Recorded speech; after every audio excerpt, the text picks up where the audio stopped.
thác ở lên bao của con này à, trời ấy.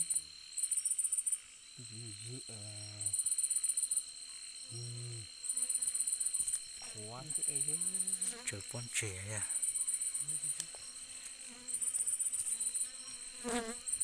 bò ấy á, mày chỉ cái này à lấy cờ rồi, chắc tới chia thôi ra chỉ cho nha,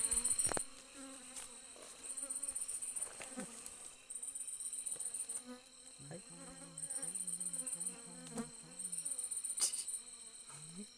cụ chú con mòn tung ha, chơi của con trẻ à, chúng gì khó khó sẽ khẩn sơ,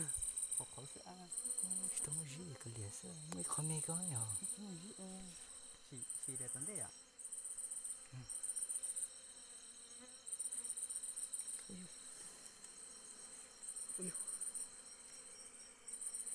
chơi cụ không mà chơi của con trẻ rồi, ta nói nhỉ nhớ mỗi riêu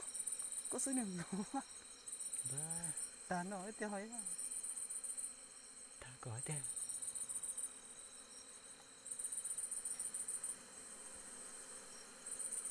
chúng gì à chỉ nhở, cờ để con lọc ha, chú rất thạo.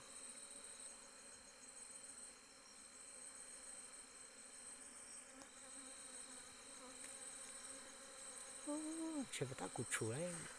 gì chơi khó co ha.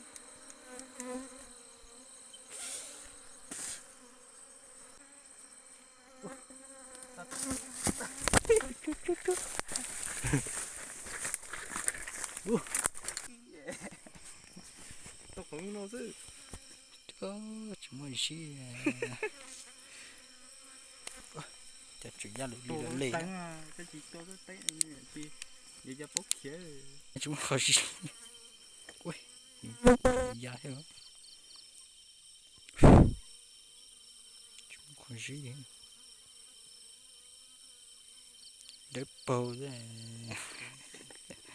nó sẽ